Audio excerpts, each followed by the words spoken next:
La verdad, Señor, pensaba esta mañana, qué suerte poder estar de alguna manera caminando el Adviento de la mano de este evangelista, ¿no? De la mano del Evangelio según San Lucas, porque nos predispone el corazón de una manera muy especial. Lucas permanentemente hace mención y nos trae a nuestra presencia a este Dios encarnado, esto que nos estamos preparando para celebrar en la Navidad, ¿no? Yo recuerdo un librito que se llama ¿Quién eres, Señor?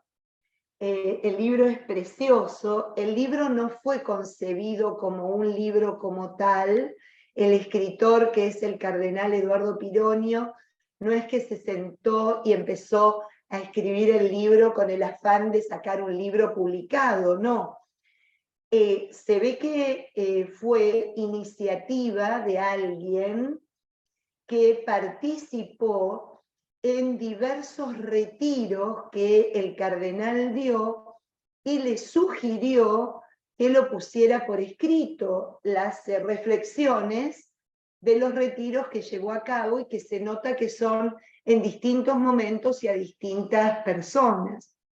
Cuestión que es un libro que nos ayuda a interiorizarnos y a meternos en los misterios más importantes de nuestra fe cristiana, especialmente en los dos misterios y en los dos dogmas de fe que le dan sentido a nuestra creencia. Uno, el misterio de la resurrección, el dogma de la resurrección, Jesucristo resucitado de entre los muertos, y el segundo de la encarnación. Y lo digo a propósito así porque es como él lo trabaja en el libro. Y en una de las meditaciones dice, si fue complicado para el hombre con el correr de los tiempos a lo largo de la historia, asimilar y creer en la resurrección de nuestro Señor Jesucristo, ¿no? Y de creer bien en la resurrección. El Señor resucitó y es resucitado, que está sentado a la derecha de Dios Padre. Y el otro día surgió una charla muy interesante en uno de los grupos, ya no me acuerdo ni dónde estaba, ni con quién, alguien sugirió, bueno, pero está resucitado espiritualmente nada más. No, no, no. Resucitado de cuerpo y alma, ¿no? Por eso es un auténtico misterio, no se puede entender desde lo intelectual, sino que se le debe, como decía algún santo, creer y de rodillas, ¿no? En el sentido de que forma parte de lo que es nuestra fe. Acuérdense que la fe es creer en aquello que no tiene explicación. Cuando ya tiene explicación, dejamos de necesitar la fe, porque podemos asimilarlo, entenderlo y ya razonarlo. Va fuera de lo que tiene que ver el ámbito justamente de la creencia. Pero si fue difícil incorporar la creencia en la resurrección, dice el cardenal Pironio, muchísimo más difícil es incorporar la creencia en la encarnación. Porque la encarnación, no de cualquiera, sino de Dios mismo. O sea, este ser que cuando nos preguntan y cuando lo vamos aprendiendo, incorporando a nuestra vida desde pequeños, sabemos que es el Dios creador del cielo y de la tierra, de todo lo visible y lo invisible, que hace y deshace porque es omnipotente, es omnipresente, está en todos lados, está afuera, está arriba, está abajo, está adentro, está entre, ¿no? Que es absolutamente misericordioso, que es amor, bueno, todas las características que nosotros le podamos ir poniendo a medida que vamos creciendo en su conocimiento, ¿no? Pero pensar que ese ser tan trascendente para nosotros y tan inmenso se haya hecho uno como nosotros, es absolutamente un misterio inalcanzable. Solo podemos realmente contemplarlo y experimentarlo, pero no pretender entenderlo.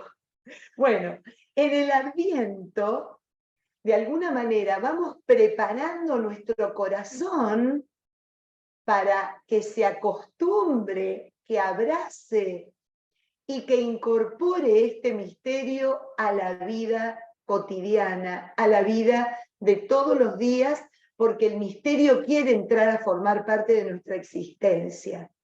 Este Dios encarnado que, como siempre les comento aquí en la ternura de Dios, que nos invita a que nosotros también, de una vez y para siempre, lo encarnemos en nuestra existencia. Justamente esto es donde más pone el acento Lucas. Lucas nunca, recuerden que desde que empezamos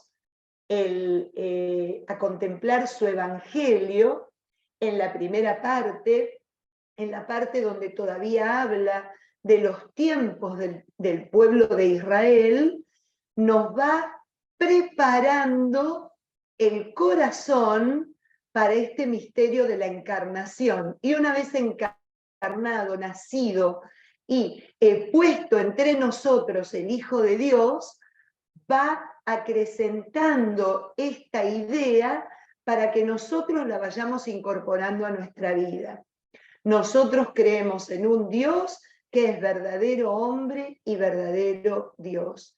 Esta segunda persona de la Trinidad, que de alguna manera, por decisión de amor, se encarna para que nosotros podamos tener una experiencia en primera persona de lo que es su persona, de lo que es su presencia.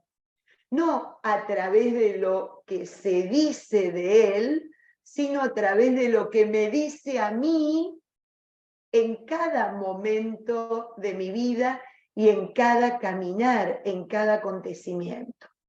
Así que bueno, hemos entrado ya, por eso digo que es una delicia absoluta y una gracia de Dios poder estar caminando este Adviento de la mano de este evangelista, ¿no? Que no nos deja pasar ni por un instante este misterio fuera de nuestra vida. Así que bueno, hoy vamos a continuar. ¿Se acuerdan que estamos en esta etapa en donde el Señor inicia su misión en la Galilea? E inicia la misión en la Galilea y comienza a darse a conocer enseñando, comunicando las verdades del reino de los cielos, comunicando quién es Dios, cómo podemos realmente experimentar a Dios en nuestra vida y obrando. Y cuando obra de distintas formas, pero una de las maneras concretas que tiene para darse a conocer y conocer la presencia de Dios entre los hombres es a través de la sanación, a través de esta restauración que Él va obrando en medio de las personas, o mejor dicho, a través de las personas que se van acercando a Él con una dolencia, con un impedimento, con alguna falta de, ¿no? Y Él obra. Entonces, habíamos visto la semana pasada, y ahí nos habíamos quedado en la fiesta de San Andrés, recuerdo, en este inicio de misión tan interesante. Él empieza su misión, empieza su vida pública ya de manera concreta en su ciudad de crianza, donde se había criado, donde todos tenían un conocimiento claro y concreto de quién era él. Y vimos cómo en esa sinagoga de Nazaret, cuando él viene a contar su plan, que es un plan de liberación, es un plan de sanación, es un plan de transformación de todo aquel que se deje tocar por Dios, empieza a recibir los primeros embates, ¿no? Tanto eran lo que lo creían conocer aquellos coetáneos, aquellos correligionarios que vivían en el mismo lugar, que empiezan a interpelarlo. Pero espera, este no es el hijo de José, este no es el que se crió con nosotros. ¿Qué es lo que nos viene a decir? ¿De qué se la da, diríamos hoy día? ¿A quién quiere engañar, no? Entonces veíamos ese cuadro, porque es un cuadro que uno se lo puede imaginar en ese lugar, contrapuesto a lo que comienza a pasar en su vida pública en Cafarnaún, donde lo primero que hizo también en Cafarnaún y también en la sinagoga es empezar a actuar liberando a este pobre hombre que había estado apresado por este mal espíritu que lo tenía atormentado. Pero claro, acá ocurre algo completamente contrario a lo que venía ocurriendo con los que en apariencia lo conocían. Encontramos un demonio que lo confiesa. ¿Qué tienes contra nosotros, Jesús de Nazaret? ¿Acaso viniste a destruirnos? O sea, no solo lo confiesa en quién es, sino que confiesa el poder que tiene sobre el mal, el poder absoluto que tiene sobre el dominio del mal en este mundo. Entonces nos habíamos quedado con estos dos cuadros contrapuestos. Y habíamos dicho qué cosa que también nos puede pasar a nosotros. Aquellos que nos hemos acostumbrado a lo mejor desde pequeños, que desde que tenemos uso de razón sabemos quién es Cristo, ¿no? Este que se nos presentó en la familia, en la catequesis, que desde chiquito se nos habló de él, o puede haber sido que en nuestra vida no teníamos la menor idea y se aparece en nuestra existencia y tenemos una primera experiencia verdadera, real y de reconocimiento de quién es el Señor en nuestra vida. Entonces, como nos decía en el Evangelio según San Mateo el día domingo, ¿no? Que hasta Dios, si quiere, hace de las piedras hijos de Abraham, ¿no? Esta cosa de que no podemos dar por sentado nada, no porque hayamos crecido en un hogar cristiano, no porque toda la vida se nos haya hablado de Cristo, significa que lo conocemos en plenitud, sabiendo que cuando hablamos de conocer, estamos insistiendo en la necesidad de darnos, de entender que conocerlo es experimentarlo. En una palabra, si no hacemos en nuestro interior esa intención de experimentar quién es el Señor para cada uno de nosotros, podemos correr el riesgo de caer en la tentación de despeñarlo, porque no nos conviene, ¿no? Como sus vecinos de Nazaret. En cambio, lo que nos llama el Evangelio, y especialmente lo que vamos a ver en el día de hoy, nos llama a, bueno, ve mar adentro con él que vale la pena. Métete en el interior con él que vale la pena, ¿no? Sin él la vida es infecunda, es infructuosa, es completamente estéril, es completamente insípida. Con él cobra un tamaño, un color, un sabor, un aroma que es absolutamente exquisito. Entonces ahí es a donde nos quiere llevar San Lucas en esta mañana, continuando y acompañando, o mejor dicho, dejándonos acompañar por el Señor en este camino por la Galilea. Así que si están de acuerdo en proseguir y no tienen ninguna duda, comenzaremos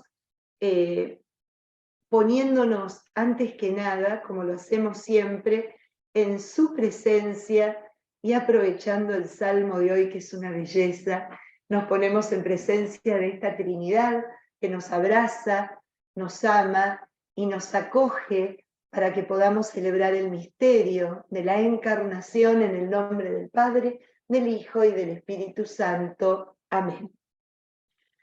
Bendice al Señor, alma mía, que todo mi ser bendiga a tu santo nombre. Bendice al Señor, alma mía, y nunca olvides sus beneficios. Él perdona todas tus culpas y cura todas tus dolencias. Rescata tu vida del sepulcro, te corona de amor y de ternura. El Señor es bondadoso y compasivo, lento para enojarse y de gran misericordia.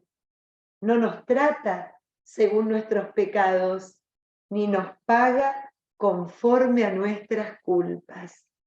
Gloria al Padre, al Hijo y al Espíritu Santo, como era en un principio, es ahora y siempre, y por los siglos de los siglos. Amén. Bendice al Señor, alma mía, nunca olvides sus beneficios. Pidámosle al Señor esta mañana, por intercesión de San Ambrosio, que realmente tengamos esa capacidad de poder descubrir los beneficios del Señor en nuestra vida, todo lo que Él obra, todo lo que va tallando, todo lo que va dejando impreso en nuestro corazón para hacer eso, simplemente eso, un testimonio de Él en medio de este mundo que tanto lo necesita. Y de San Ambrosio me viene al corazón este consejo que le dio Agustín y que tanto tiene que ver con nuestra vida en el día de hoy. Agustín fue un buscador de Dios a lo largo de toda su vida. Y San Ambrosio, en un momento que se encuentra con él, le recomienda esta sencilla acción. Deja, Agustín, de buscarlo. Más bien, déjate encontrar por él. Que realmente San Ambrosio interceda por nosotros para que nos dejemos encontrar por este Señor que viene, por este Señor que está, por este Señor que nos busca, por este Señor que nos contempla, por este Señor que nos regala sus beneficios, que nos demos cuenta cuáles son y que podamos con alegría llevar ese testimonio al mundo entero. Amén. En el nombre del Padre, del Hijo y del Espíritu Santo. Amén. Bueno, y así es como hoy nos vamos a dejar encontrar por este caminante de la Galilea. Hoy queremos que nos encuentre. Hoy queremos ser alguien a quien el Señor intercepta en este día que, como Lucas se puso como de manera ordenada, este día que sana, que ora y que misiona, ¿no? Vamos a ver que una vez que sale de la sinagoga de Cafarnaúm, pucha, me olvidé otra vez de traerles la foto, el cuadro de Cafarnaúm para que vean la distancia que hay entre un lugar y el siguiente. Él sale de la sinagoga, que era el centro de reunión por excelencia de este pequeño pueblo a orillas del mar de Galilea. Pequeñísimo el pueblo, pero sumamente importante. Era tremendamente importante porque era un pueblo limítrofe, era un pueblo en donde justamente entraban por él mercancías que venían del otro lado del mar. Y al hablar del otro lado del mar, era hablar de otro lado de del mundo, porque ya cruzando el mar de la Galilea se entraba en un territorio completamente ajeno a lo que era la Tierra Santa.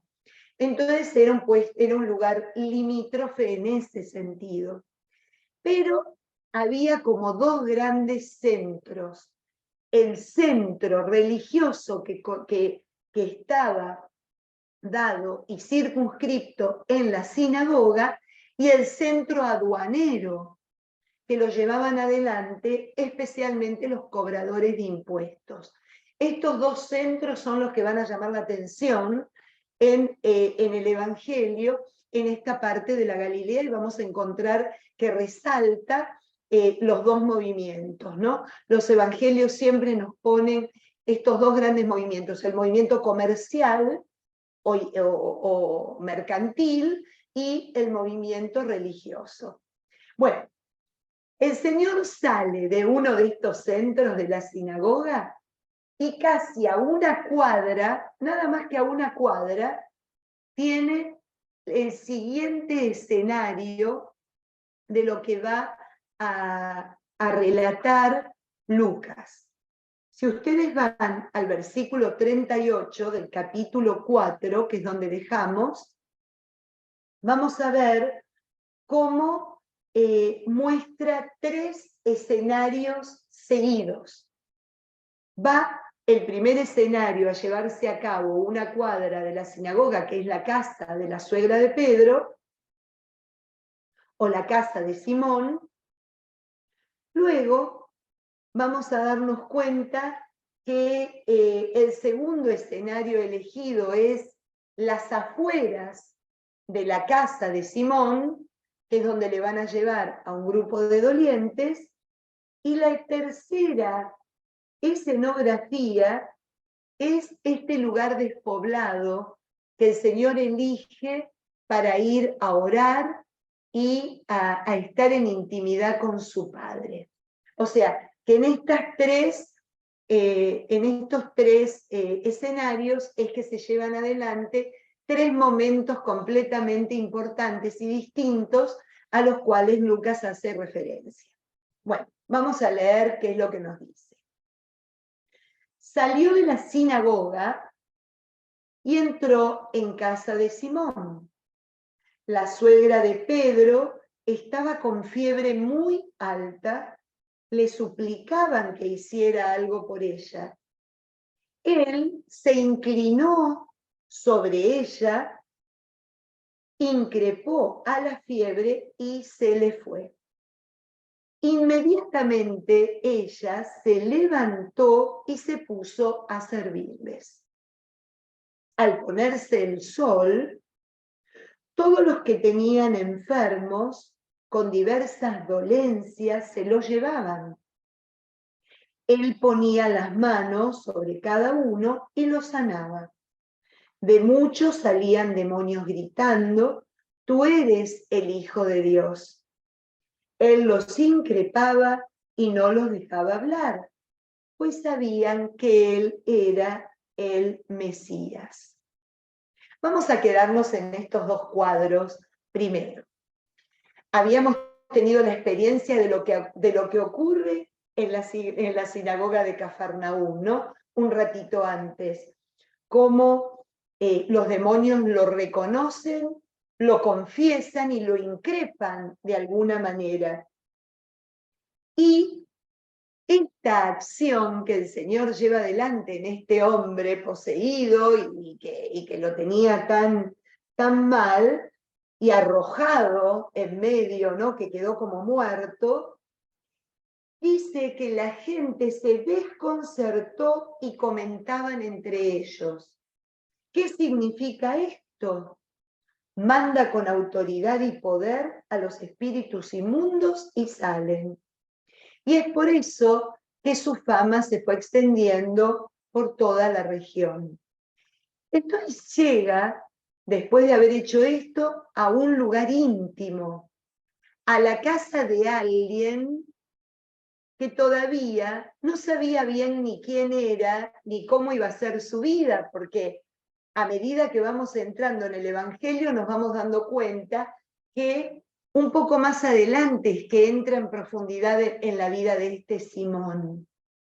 Va a la casa de Simón, me imagino, como es costumbre en esos lugares del Medio Oriente.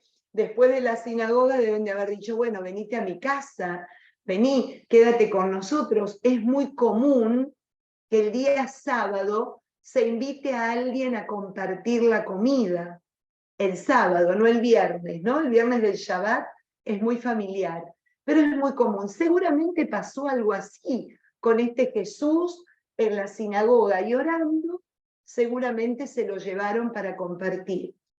Entonces, entrando en la casa de Simón, encuentra a su suegra enferma. Encuentra a esta suegra con una característica muy especial, con fiebre muy alta. Y fíjense el detalle, le suplicaban que hiciera algo por ella. ¿Y por qué le suplicaban algo? Así, muy probablemente porque todos los que estaban en la casa, a excepción de la suegra, lo habían visto actuar en la sinagoga. Habían visto con qué poder actuaba. Pero fíjense lo que va a ocurrir en este pequeñísimo relato. Él se inclinó sobre la señora, le increpó a la fiebre y la fiebre la abandonó.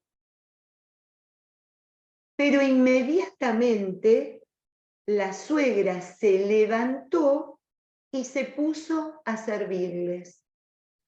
Acá comienza Jesús a mostrar de qué manera Él viene a restaurarnos. Tranquilamente, uno, de acuerdo a lo que venimos viendo y contemplando, podría haber dicho el Señor, bueno, fiebre, ya. Y hubiese dicho Lucas, y la fiebre se fue. Y no hubiese comentado nada más. Pero eso justamente es lo que ellos estaban esperando. Y es completamente lo contrario a lo que el Señor quiere traernos. Este Jesús no quiere sacarnos de encima el problema temporal. Este Jesús no viene a cumplir su misión para aliviarnos de las dolencias temporales. Viene para algo mucho más integral, para algo mucho más decisivo, para a través de una dolencia externa cambiar nuestra vida por completo. Y por eso continúa el relato de esta manera. Ya me escucharon en algún otro momento hablar de este tema. Pero justamente es en este punto donde nos invita a que no lo tomemos a la ligera. Jesús no viene a cumplir una misión superficial, no viene a sacarnos de encima el problema de hoy, 7 de diciembre. Él viene a traernos la oportunidad que nos atrevamos a vivir una vez que nos encontremos con Él de una manera radicalmente nueva y diferente. Si no nos pasa eso en cada encuentro con el Señor, estamos tomando su presencia en nuestra vida de una manera edulcorada, justamente de la forma que Él no quería ser reconocido. Por eso la insistencia que dice, no los dejaba hablar porque Él sabía que era el Mesías, porque ellos sabían que era el Mesías. No sea cosa que la gente asociara el Mesías con aquel que viene a solucionar el problema temporal. Y nos lo sigue repitiendo cada día y en cada momento. Por eso se inclina como el Dios que está acostumbrado a inclinarse ante la dolencia humana. Se inclina, vemos a un Dios inclinado a lo largo de la historia de la salvación, siempre ante el dolor del pueblo.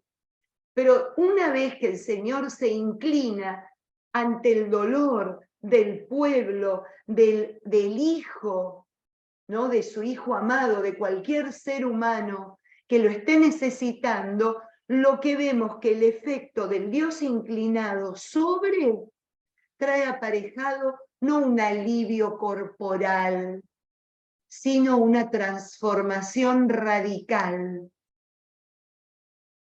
Eso es a lo que quiere que contemplemos en este cuadro.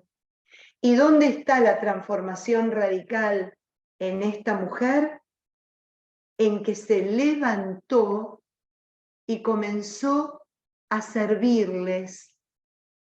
Muy probablemente, y ustedes ya algunos lo escucharon 1000 veces, esta señora, como toda mujer de la edad de ese tiempo, de ese siglo, alrededor de la cuenca mediterránea, la acción y la misión estaba encuadrada en los quehaceres, pero el Señor transforma el quehacer en servicio, en hacerlo de una manera especial, en hacerlo desde un lugar diferente, en hacerlo con Cristo. Este Cristo inclinado sobre ella le transforma el cómo a través de toda su vida. Y ahí está la diferencia.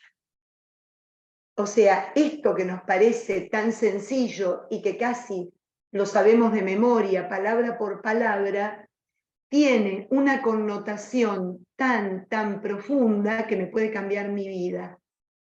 Porque si yo puedo, lo que decía el cardenal Pironio, sumergirme en este misterio de la encarnación y experimentar un Dios inclinado en mi existencia, está inclinado en mi existencia para transformarla radicalmente. No solo para que yo deje de tener un dolor en el pie como lo tengo constantemente, sino para que aprenda a caminar en su presencia.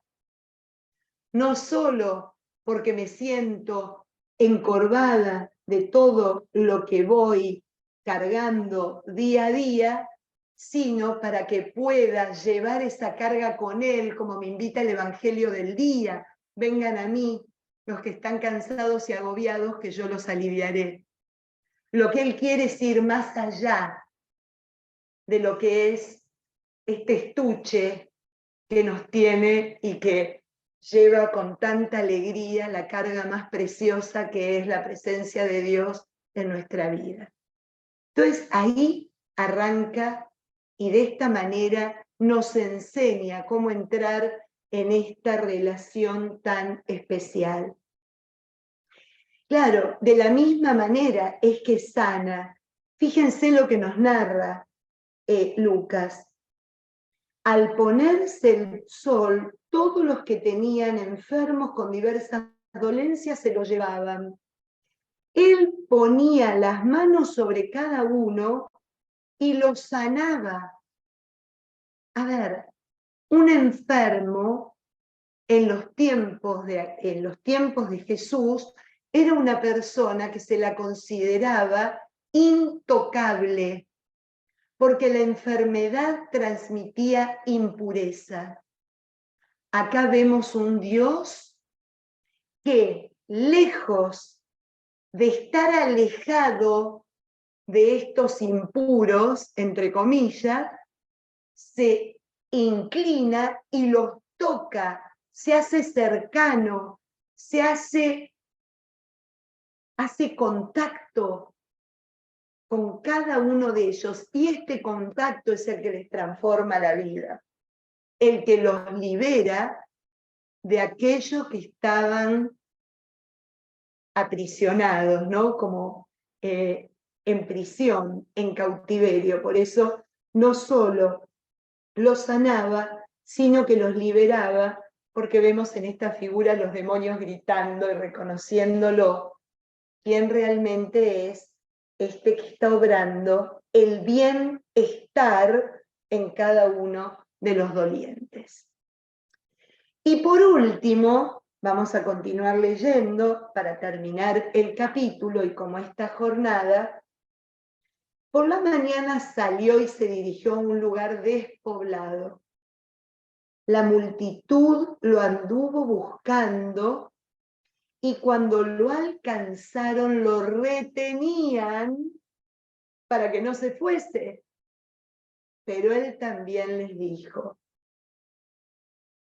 también a las demás ciudades tengo que llevarles la buena noticia del reino de Dios, porque para eso he sido enviado. Fíjense de qué manera comienza a revelarse en su misión pública. Comienza a dar los tips necesarios que tenemos que incorporar a nuestra relación con Él. Fíjense que no es para solo nosotros, no es para mí solito, no es un Dios que actúa en mi vida y ya, y lo quiero retener y quedármelo y no compartirlo.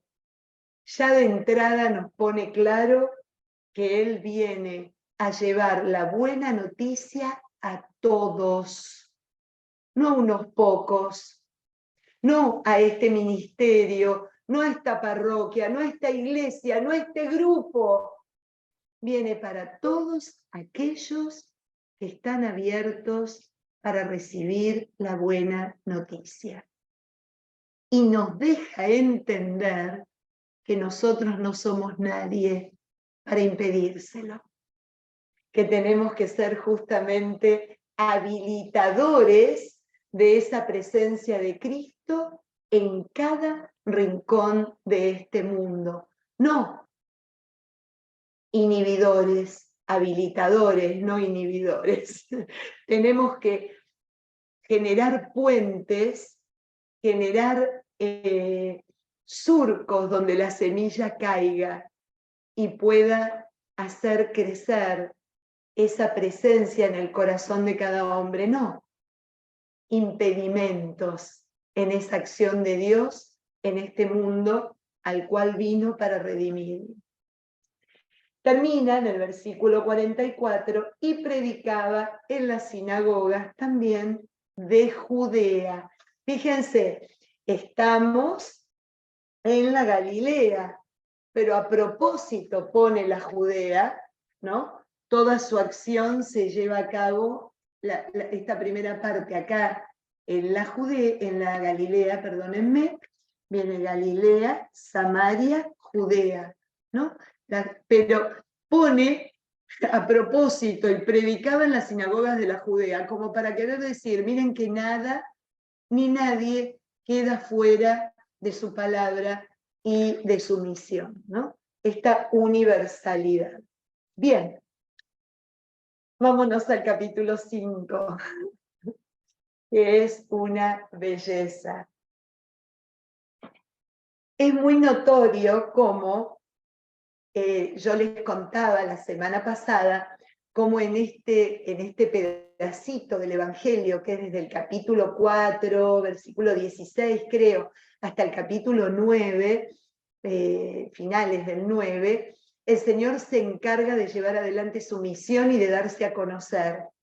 ¿Y cómo lo hace? Decíamos viendo el PowerPoint, que lo hace a través de la enseñanza y a través de las acciones. Y veíamos que cuando habla de acciones hace referencia a los milagros.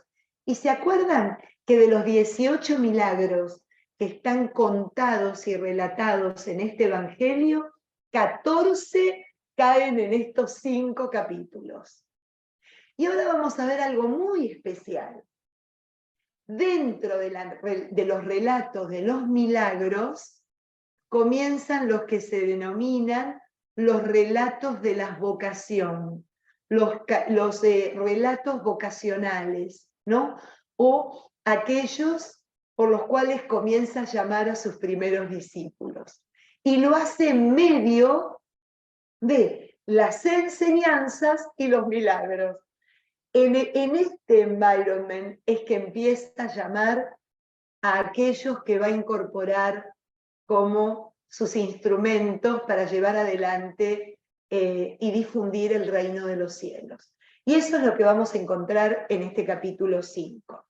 En la primera parte vamos a ver cómo ejerce esto que veníamos diciendo, cómo el Señor enseña, cómo transmite la buena noticia, cómo lleva adelante la palabra de Dios.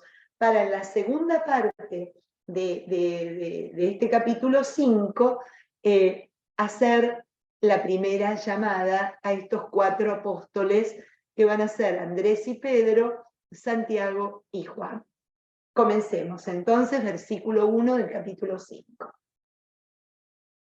La gente se agolpaba junto a él para escuchar la palabra de Dios, mientras él estaba a la orilla del lago de Genesaret.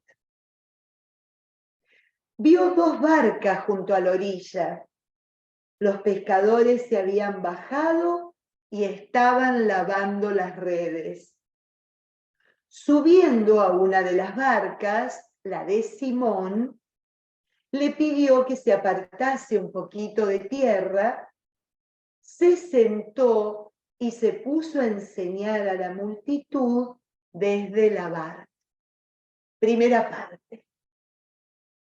Me encanta por la cantidad de signos que tienen estos poquitos versículos que acabamos de leer. Número 1. Fíjense qué interesante. La gente se agolpaba, me imagino, porque ya a esta altura no solo se corrió la voz de lo que había hecho en la sinagoga, sino de todos los milagros que venía haciendo a lo largo de estos días en Cafarnaún y alrededores. Y además, la manera que tenía de enseñar. Y fíjense qué cosa curiosa. La gente se agolpaba junto a él, presten atención, para escuchar la palabra de Dios. O sea, que la multitud no se agolpaba junto a él para escuchar cualquier palabra. Ya sabían, ya recibían en su interior que la palabra que salía de la boca de Jesús no era cualquiera, era la palabra de Dios. Era una palabra que los plenificaba, que los iluminaba, que les ponía en contacto con lo superior. No era cualquier palabra. Miren ustedes qué percepción la de esta multitud, ¿no? Entonces, ¿qué hace el Señor?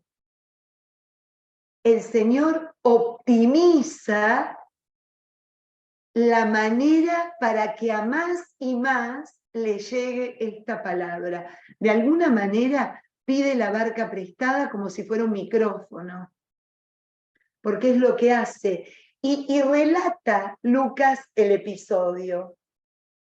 Había allí 2 barcas que estaban vacías, nos da a entender, ¿no? Dice, los pescadores ya se habían bajado y estaban lavando sus redes. O sea, fíjense el cuadro, ¿no? Un cuadro que casi nos lo podemos imaginar sin ningún tipo de inconveniente, porque es un cuadro de la vida cotidiana. Vemos 2 barcas en un lugar que es un puerto, donde la mayoría de la gente se dedicaba a pescar. Era lo más rutinario y lo más cotidiano, lo más habitual. En medio de eso cotidiano, habitual y rutinario, el Señor lo transforma. Sí, lo transforma. Porque las barcas, que eran el instrumento habitual para hacer la acción que se espera en un lugar de pescadores, él lo convierte en un lugar de enseñanza, en un escenario. Él lo convierte en un lugar, en un podio. Fíjense cómo se transforma. lo rutinario en algo más, en el lugar de la prédica, lo que estoy acostumbrado a hacer, a ver, y en el lugar donde Jesús enseña. Miren ya cómo se transforma por su presencia, ¿no? Y no hace demasiado lío para eso, solo le pide a uno de los pescadores que se llaman Simón que se aleje un poquito, porque hasta como es Dios sabe todo, y sabe el efecto del agua, que es multiplicador de ondas sonoras. Entonces, claro, un poquito alejado, el agua sirve para hacer de amplificación de la palabra y que más y más y más puedan recibirla. ¡Qué hermosura lo que nos quiere decir! Nuestra cocina, nuestro escritorio, nuestra aula, nuestro dispensario, nuestro mostrador, ¿no? Nuestro taller. No importa dónde estemos y lo que acostumbremos a hacer, se pueden convertir en el lugar donde el Señor predica. En el lugar donde el Señor quiere llegar más, más y más a todos cuantos están allí deseosos, sedientos, hambrientos, no de cualquier palabra, de la palabra de Dios. Miren qué belleza, cómo nos anima a que nosotros también dejemos transformar nuestro escenario cotidiano. Eso que a lo mejor por ser rutina, ¿no? Como la suegra de Pedro, ya nos trae hasta mal predispuestos. Otra vez la sopa, otra vez el desayuno, otra vez la camisa para planchar, otra vez este cliente y esta mujer que me tiene loca y viene siempre a contarme la misma dolencia. El Señor nos pide prestado tu cocina, tu tabla de planchar, tu escritorio de abogado, tu escritorio de médico, tu escritorio de comerciante, para decirte, déjame a través de él llevar la palabra de Dios, porque lo están necesitando. Miren qué belleza, qué cosa más hermosa, y cómo nos involucra, cómo no podemos mirar para otro lado, porque apremia el reino de los cielos. Hermoso. La verdad, cuando uno se pone a contemplar esto, claro, como lo escuchamos tan, no, mirá lo que me viene a pedir prestado. Hasta el auto me pide prestado. Para que yo convierta ese auto en el podio donde él hable, donde él se exprese, donde él se incline, donde él toque, donde él esté para transformar la realidad del otro. Bueno, segunda parte de este hermoso capítulo 5. Cuando acabó de hablar, le dijo a Simón: navega lago adentro y echa las redes para pescar. Le replicó Simón: maestro, hemos trabajado toda la noche y no hemos sacado nada. Pero ya que lo dices, echaré las redes. Lo hicieron y capturaron tal cantidad de peces que reventaban las redes. Me voy a quedar ahí. Segundo acto. Terminó de transmitir la palabra y se lleva al dueño de la barca mar adentro. Se lo lleva a la profundidad. no lo quiere dejar en la superficie, no lo quiere dejar en la orilla, no lo quiere dejar a que se acostumbre a lo superficial. Y presten atención, por favor, a los verbos. Lo que le pide Jesús y cómo va a contestar y cómo va a relatar Lucas lo que sucede. Navega y echa, le dijo Simón, maestro, hemos estado trabajando y no hemos sacado nada. Pero ya que lo dices, echaré las redes. Fíjense, lo hicieron y capturaron. Fíjense, acá hay un encuentro personal de un yo con un tú. Echa las redes. Pero viste que fuimos a pescar y no sacamos nada. Echa las redes. Lo hicieron y capturaron. ¡Qué belleza lo que nos quiere decir! Número 1. Cuando uno puede leer literalmente, hasta literalmente tiene un sentido espectacular, pero cuando vamos al sentido profundo de lo que me está diciendo, realmente es algo que nos toca el corazón y no podemos quedarnos fuera de ello. Número 1, vamos a la parte literal. Echa las redes, ya lo oí, ya vieron la excusa, ¿no? Pero bueno, ya que lo dices, la echaré. Y la echó. Y fíjense cuál fue el resultado. Lo hicieron y capturaron. Cuando Pedro echó las redes por sí mismo, su tarea fue infecunda. Pero cuando se atrevió a hacerlo con Cristo, y por eso lo hicieron y capturaron en plural, el yo y el tú se convierten en un nosotros.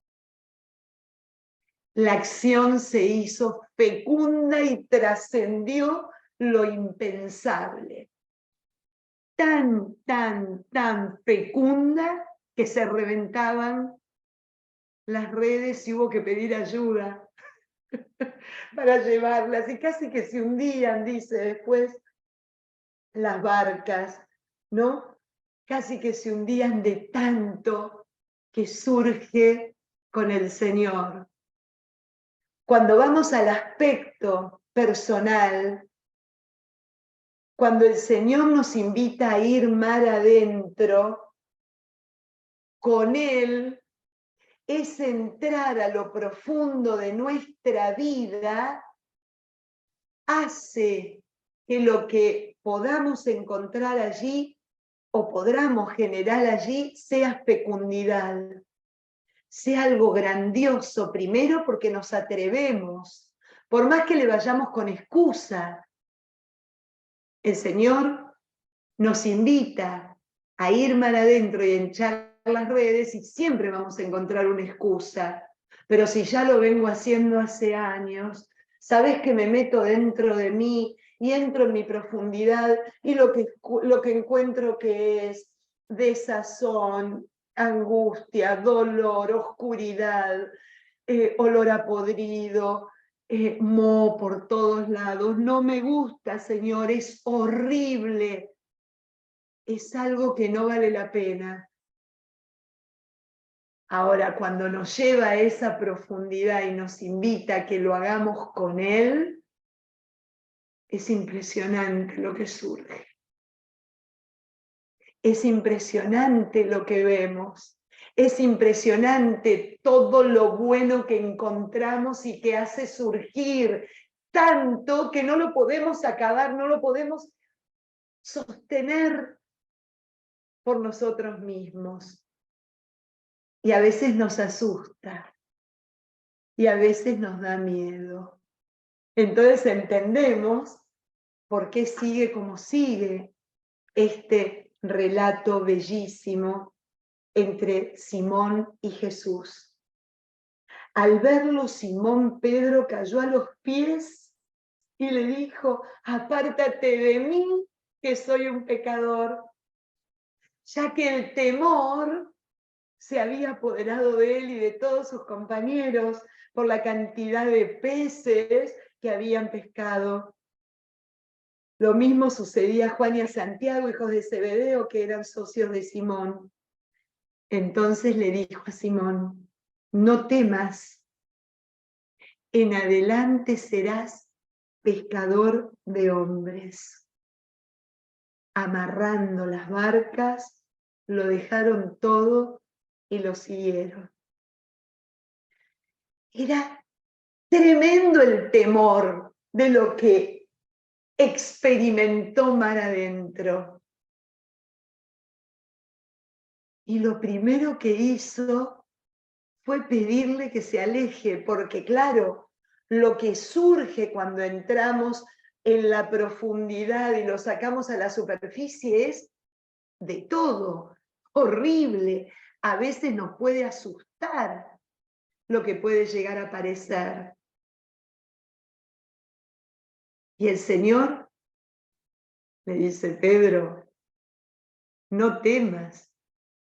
¿Por qué? Porque si Pedro no se atreve a ir a esa profundidad y a entrar con él en lo más profundo de sí mismo y a sacar al aire todo lo que tiene, ¿cómo va a convertirse en pescador de hombres?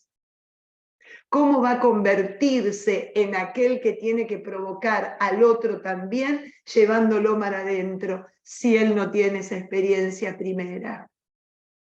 Pero no puede ser una experiencia guiada por el temor, sino que tiene que ser una experiencia guiada por la confianza y la ternura. La confianza y la ternura. Este Dios no se asusta por la cantidad de peces que salieron. Está feliz por el fruto de esa pesca, por el final y el resultado de esa recolección. ¡Qué belleza! ¿Qué nos pide a nosotros en este punto? Así como nos pedía que nos atrevamos a ofrecerle, a entregarle nuestra actividad, nuestro lugar, para que se conviertan en el sitio donde Él pueda con su presencia llegar a tantos y a todos, nos pide que eso lo hagamos sin temor, yendo a la profundidad de nuestra vida con Él, para poder sacar de ella todo y presentárselo, porque Él lo transforma, Él lo redime, Él lo libera, Él lo sana. Por eso el relato de vocación está en medio de los milagros de sanación. Porque si Pedro no entra a esa profundidad con Él, nunca se puede convertir en un pescador de hombres. Es así de sencillo. Y nosotros tampoco. Nosotros tampoco.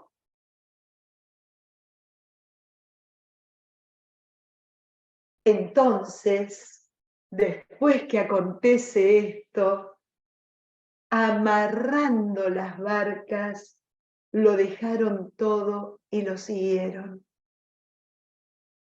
¿Qué es lo que amarraron? ¿Qué es lo que dejaron? Todo aquello que les impedía la transformación que el Señor les venía trayendo.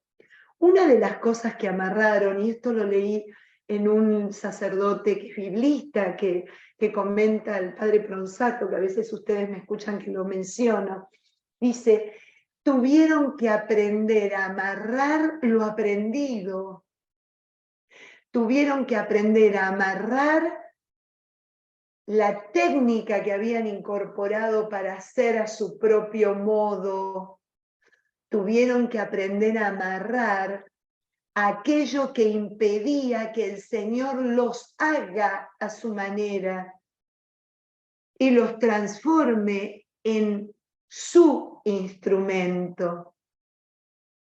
Tuvieron que dejar todo aquello que les llevaba al temor, que les llevaba al alejamiento, que les llevaba a no presentarse frente al Señor con lo que son, con lo que traen, con lo que pueden y con lo que no, para poder realmente vivir la experiencia de ser transformados por Cristo en pescadores de hombres. ¿Algún comentario, pregunta sobre esta primera parte del capítulo 5? Algo que yo no haya dicho con claridad o tengan ustedes alguna duda o algo que haga eco en su corazón y quieran compartirlo. ¿No? Seguimos entonces. Continúa en el versículo, en los versículos siguientes con otras sanaciones y con otros milagros. Pero yo me voy a dedicar, voy a saltearme, lo vamos a ver la semana próxima, para mostrarle, porque estos relatos de vocación continúan, y en medio de otras dos sanaciones que relata Lucas, en el versículo 27 se van a encontrar con otro llamado, con otro que se llama Leví, que muchos me preguntaban ayer en la otra clase, pero ¿para quién es este Leví? ¿Es Mateo acaso? Sí, es Mateo. Pero vamos a ver por qué Lucas le llama Leví. Lucas tiene una característica que lo vemos mucho más en los Hechos de los Apóstoles que en el Evangelio. En el Evangelio lo vemos en este punto, ¿no? Y un poquito en la experiencia recién de Pedro. ¿Cuál es el punto que Lucas tiene ¿cómo se llama? Como característica en su escritura? Lucas recarga la tinta en el pecado, recarga la tinta en el error, en la incapacidad, para después recargar la tinta en la transformación, ¿no? Y en el milagro que Dios obra en el corazón de tal o cual persona.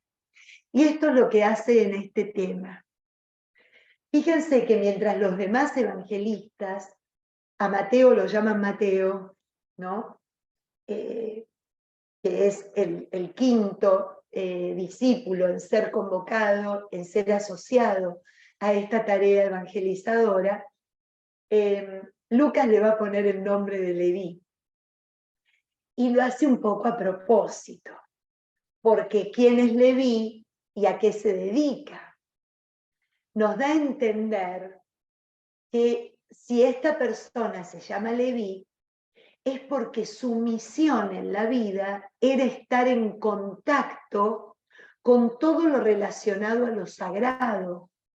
Estaba llamado y había heredado la misión de su familia de ocuparse de las cosas de Dios, ocuparse de todo lo que era el ámbito absolutamente sagrado, no profano. Profano es todo lo que está fuera del templo, fuera de lo que está del ámbito sagrado, no lo cotidiano. No.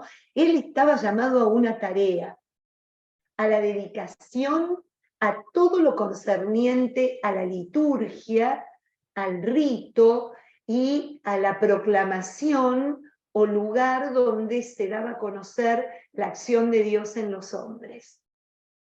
Y fíjense quién era, y acá vamos a leerlo.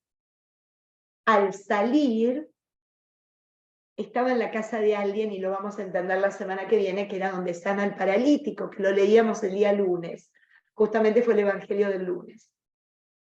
Al salir de este lugar donde sanó al paralítico, vio a un recaudador de impuestos llamado Leví, sentado junto a la mesa de recaudación de los impuestos. Imagínense, le recarga las tintas a Mateo. No es solo Mateo, porque si hubiese sido Mateo, lo mismo que daba que Carlitos lo hizo Juan. No, no, no. Este era Leví, que si tenía que estar sentado, era sentado al lado de la mesa donde se escribían las escrituras, donde se proclamaba la Torá, donde se llevaba adelante los servicios propios del pueblo judío. No, estaba sentado en la mesa de los recaudadores de impuestos. ¿Por qué él era un recaudador? ¿Se acuerdan que eran dos centros? Yo les dije, el centro religioso, la sinagoga, el centro comercial, la recaudación impositiva. ¿Por qué? Porque era un lugar limítrofe. Entonces, le recarga las tintas. Leví estaba completamente extraviado en su misión en esta tierra. Leví estaba completamente exiliado de quién debía de ser. Se había ido lejos de para lo cual fue llamado de esa manera. Entonces, ahí es donde pone todas las tintas, ¿no? Y le pasa un poco lo que le pasó a Pedro. Porque en esa pudrición, en ese camino perdido, en ese exilio personal, el Señor lo mira, lo registra. Ayer yo le contaba a un grupito, ¿no? Que damos Cristología, lo admira, ve más allá de lo que se ve lo bueno que hay en Leví, ve en la profundidad como vio en la profundidad de Pedro. Ve, ahí se nota la humildad de la mirada de este Señor, la misericordia, como dice el Papa Francisco, parafraseando a un santo, y es su escudo papal. Me miró con misericordia y me llamó, y me eligió, dice, ¿no? Miserando utque eligiendo, me miró con misericordia y me eligió. Y a este le pasó eso. Lo miró con misericordia, lo miró más allá de cómo lo miraba el resto, porque cómo lo miraba el resto un recaudador de impuestos, de mil maneras diferentes, desde odio, miedo, venganza, remordimiento, interés, ¿no? Falsedad. Él había experimentado todas las miradas de este mundo, pero le faltaba experimentar aquella por la cual a él le iba a cambiar la vida entera. Qué lindo, porque mientras en Pedro nos pide que nos dejemos y que nos dejemos, acá también nos va a pedir algo, que nos dejemos mirar por él, que nos dejemos contemplar por él, que dejemos que él ponga la mirada que hace la diferencia en nuestra existencia. Cuando él nos mira, saca lo mejor de nosotros. Cuando él nos mira, nos produce lo mismo que le pasó a la suegra de Pedro cuando se inclina sobre ella, nos produce una fuerza tal que nos anima a ponernos de pie, pero no para quedarnos inmóviles, sino para comenzar a seguirlo. Porque descubrimos en su mirada todo aquello que no descubrimos en nuestra propia mirada. Con él nos miramos diferente.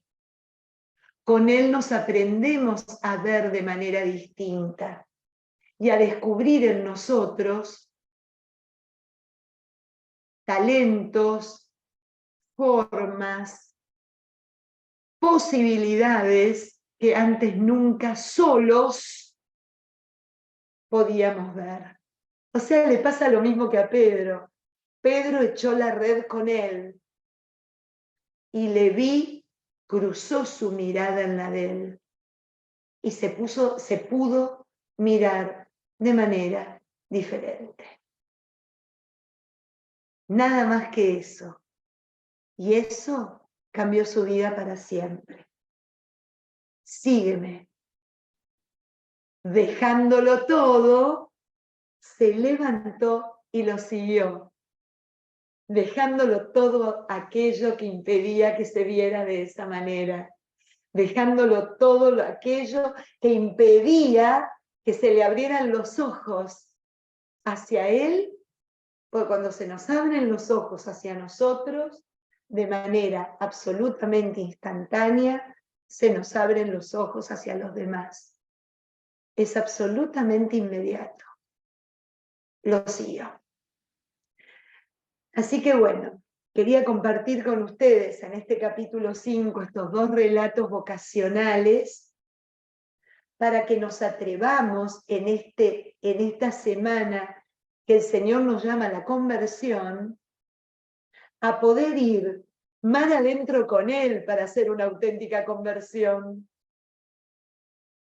Y para que ese mar adentro con Él sea absolutamente pleno, ir con la mirada de Él, mirarnos como Él nos mira, observar lo que Él observa y no temer, sino ponernos de pie como nuevas criaturas y caminar con Él, en Él y hacia Él.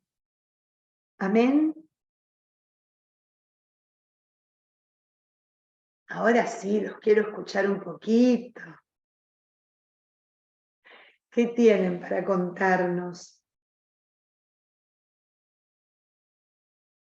Sí, sí, Erika, adelante. Patri, nunca puedo dejar de hablar, ¿verdad? Perdona, pero lo que pasa es que mientras habla me vienen muchas cosas. Y para mí me pareció muy lindo porque mientras hablaba conecté eso al sacramento de la reconciliación y cómo, o sea, porque por supuesto antes de los sacramentos, por ejemplo, de iniciación, hacemos la reconciliación de los niños, de los jóvenes, o sea, mismo para el matrimonio. Entonces pensé que por eso que la iglesia hace así, porque, o sea, uno de los, por eso, o sea, porque claro que el Señor quiere nuestro corazón puro y la reconciliación tiene otras funciones, pero si desde una sanación somos llamados a una vocación,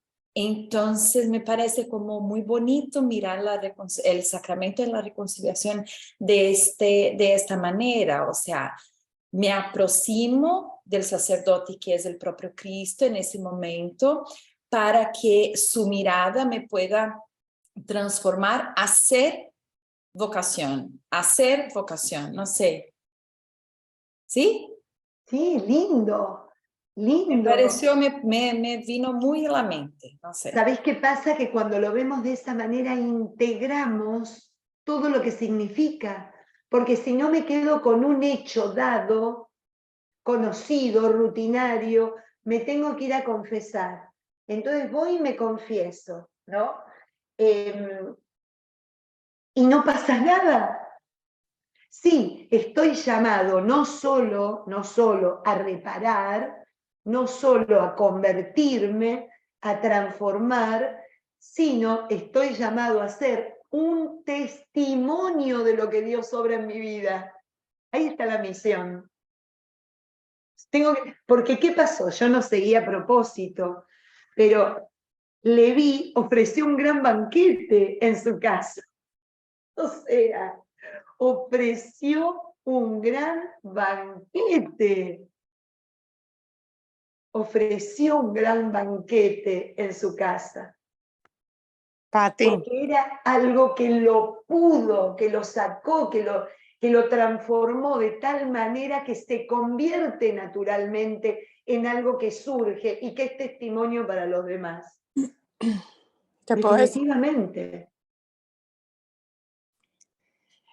Es así. Gracias, Erika. ¿Sí? Pati, ¿Quién? ¿me escuchas? Andrea. Hola, André. Ay, no, qué risa, imagínate. Venía caminando, acuérdate que camino por las mañanas en la playa y me dice Sandra, ¿ya te metiste? Entonces le digo al estudio de Biblia, yo, ay no, ya, déjame, me meto rápido al mar. Estabas en el mar. Entonces salgo y le pongo. Cuando empieza mar adentro, Dios, no puede ser. Y la verdad, cortico, porque recuerda que yo también hablo mucho, pero la verdad, gracias, o sea, me voy con el corazón pleno, again, otra vez. Increíble cómo me manifiesta, porque acuérdate que no solamente es pasar por el momento y uno, ay, ya me salvó, ya estoy bien, ya estoy, no. Ya acá tengo el llamado, ya mi campanazo de hoy, definitivamente por medio del servicio, después de las circunstancias y cosas que te pone la vida a vivir, es definitivamente porque hay que servir. Y hoy necesitaba oír esto y pues más, mejor dicho, me gritó, el mar adentro, venga conmigo pues y póngase a trabajar. Definitivamente hay algo, hay mucho por hacer y hoy le doy gracias a Dios por haberme salvado. Bueno, tú sabes mi historia. De hecho, me estaba acordando de ti en estos días porque estábamos hablando con Adriana del momento donde la hemorroísa le toca la túnica a Jesús para que, bueno, y nos remontamos a todo el momento de Israel y digo yo, ok, acá hay algo hay un mensaje que está llegando, que así como uno pasa por el momento difícil, lo sobrepasa y lo sigue pasando, porque acuérdate que la vida es así, también es más fácil acompañados como ustedes lo han hecho con nosotros. Entonces, le doy gracias a Dios hoy por haberme, por haberme dado la señal, que como meterme mar adentro con él y con todos ustedes como hermanos. Gracias y de verdad bendiciones por hacer lo que hacen y siguen haciendo. Y bueno, pregúntale a Sandra. Yo le digo que es mi vida antes de Israel y después de Israel. O sea, qué cosa. Qué linda, André, gracias, gracias. Y qué rico lo que estabas haciendo. Fíjense que hay muchos que están comentando en el chat, ¿no? Y me encantó esto que dice Francisco, permiso Francisco, como lo pusiste a todos, me voy a atrever a leerlo. Qué importante y a la vez qué difícil puede resultar a veces ver con los ojos de Jesús, con esa ternura y compasión. Es una lucha permanente. Y claro, claro, no es fácil porque si nos resulta, o sea, si nos pareciera fácil, caeríamos en la tentación de adueñarnos de alguna manera de mirar. En cambio, estar en ese trabajo constante, decir, Señor, ¿tú qué ves en mí? Señor, ¿cómo lo ves? Señor, contémplame, ayúdame, que yo pueda verme como tú me ves, porque de esa manera puedo verme de verdad, ¿no? Es justamente lo que motiva a una vida de oración constante. La oración no es nada más ni nada menos que esa relación y ese encuentro con el Señor para ser cada vez más como Él, ¿no? En cada momento de nuestra vida. Así que tiene dificultad, pero lo bueno es que no lo hacemos solos porque Él nos garantiza que está con nosotros en el mar adentro. Él viene con nosotros a tirar la red. Él viene con nosotros a ponernos de pie, ¿no? Así que es extraordinaria su presencia y nos cambia la vida cuando nos damos cuenta. Que, como decía André, puede pasarnos cualquier cosa, cosas no fáciles de vivir, pero sabemos que con Él lo podemos atravesar y lo podemos atravesar transformándolo en algo bueno, a pesar de lo malo o lo poco agradable que puede ser el evento en nuestra vida, ¿no? Así que bueno, gracias los piropos. Los piropos no los leo. Así que nada, yo me alegra que podamos hacer esto porque realmente yo lo hago con ustedes, ¿no? Si antes no lo puedo pasar por mi persona, por mi corazón, no lo llevo a mí mar adentro, me es absolutamente imposible poder transmitírselo a ustedes, ¿no? Y lo que me emociona es que lleguemos a tener esa experiencia de Dios que creo yo que es al encarnarse la que Él deseó tener con cada uno de nosotros. Así que bueno, pidámosle al Señor que nos siga permitiendo caminar de esta manera, que nos siga permitiendo transitar este Adviento de esta forma, y que la semana que viene podamos también seguir abriéndonos a la novedad que nos trae, como lo hacemos hasta ahora. Se lo vamos a pedir a Él, que vive y reina y está con nosotros hasta el final de los tiempos. Amén. En nombre del Padre, del Hijo, del Espíritu Santo. Amén. Gracias por estar, gracias por todo. Y bueno, si Dios quiere, seguiremos viéndonos la semana que viene, por este canal y a la misma hora. Hoy se portó bien el Zoom. Ayer a la noche se cortó 5 veces. No sabemos qué le pasó, así que fue una clase con interrupción, interrupción, interrupción. Hoy estuvo perfecto. Bueno, un beso grande a todos. Gracias, un beso grande, gracias y los quiero mucho. Gracias por Gracias, el Pati. cariño. Excelente. De nada, Caro, un beso grande. Adiós, adiós. Patri. Gracias, Pati. Muchas Adiós, gracias, Patricia. Patri. Bendiciones para todos. Muchas gracias, Dolce, Patricia. un beso, María. Gracias, Patricia. Besos. Adiós, Un beso, Patricia. Ernesto Gracias, querido. Patricia. Gracias. Un beso a todos. Gracias Hasta a la próxima. ustedes.